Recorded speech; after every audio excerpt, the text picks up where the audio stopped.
La ville de Moab en elle-même, elle est entièrement dédiée au tourisme. Donc en fait, tous les bâtiments que vous voyez, n'importe quel bâtiment, c'est tout pour les touristes, aussi bien de la location de buggy, de la location de vélos, de jeep, et puis les restaurants qui sont un petit peu plus chers que la moyenne, enfin comme dans à peu près tout endroit un petit peu touristique, mais tout est tourisme à Moab.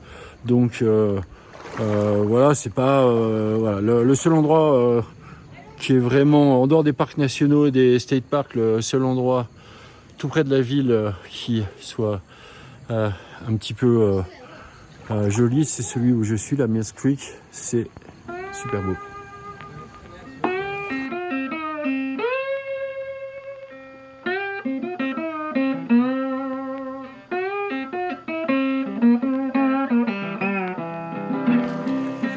Moab, c'est la capitale des sports extrêmes. Enfin, elle s'auto-appelle la capitale des sports extrêmes. Je pense qu'il y en a d'autres sur la planète. Mais enfin, ici, il y a quand même pour faire du rafting ou du kayak extrême sur la rivière Colorado. Ici, c'est vraiment pas mal.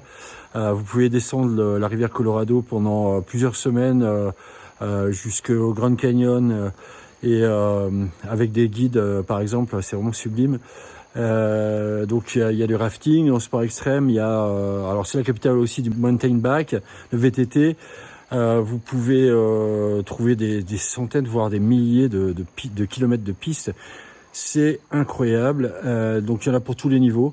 Qu'est-ce qu'il y a d'autre à Moab? Il y a aussi beaucoup de pistes de 4x4. Donc il y a beaucoup de gens qui aiment ça, les sports mécaniques. Tout le monde n'aime pas ça d'ailleurs ici. Il y a des gens qui sont pour les restreindre parce que c'est pas forcément très écologique. Mais donc pour ceux qui aiment ça, il y a des pistes où vous pouvez arpenter sur des chemins assez difficiles en général. C'est ce qu'aiment les gens, mais dans des paysages fantastiques. Du côté de Canyonlands, vous avez pas mal de pistes. Regardez un petit peu ce qu'il y a sur notre site internet, on vous présente tout ça. Qu'est-ce qu'on peut faire d'autre à Moab? Beaucoup de marches évidemment, puisque vous avez les parcs nationaux, hein, Arches et puis Canyonlands, et dans des paysages toujours absolument fantastiques, comme vous pouvez voir, les pieds dans l'eau.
Ici, on suit la rivière Mill Creek.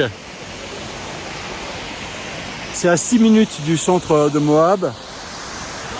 Il y a des petites cascades un peu partout. On va remonter la rivière pendant 15 à 30 minutes à peu près. Et on va pouvoir trouver des trous d'eau où nager. Donc c'est pas un parc national, c'est pas un parc d'État, c'est même pas un parc municipal. C'est vraiment quelque chose que les locaux connaissent. Moi je trouve ça assez sympa quand même parce que après avoir marché dans le désert, on peut venir sur des endroits se rafraîchir un petit peu, surtout l'été comme maintenant. C'est quand même assez sympa. Voilà. Donc je vais vous montrer quelques images le long de la route. Et j'espère que ça vous fera un complément de visite sympathique à Moab. Donc Mill Creek, c'est assez sympa. On a mis à peu près une trentaine de minutes pour venir. On peut repartir en marchant dans la rivière, comme vous voyez. Le chemin est juste à côté de toute façon. Et puis on peut plonger des roches.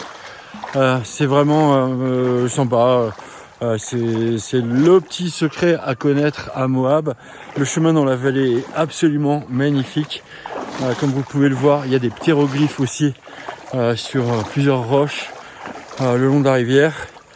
Donc ouvrez bien les yeux si vous voulez les trouver. C'est un endroit à côté d'un endroit où on traverse la rivière si vous venez par là. Donc voilà.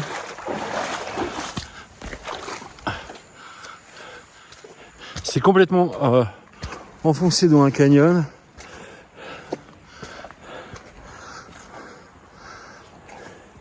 Et tous les gens qui viennent ici apprécient vraiment le déplacement. Les cactus.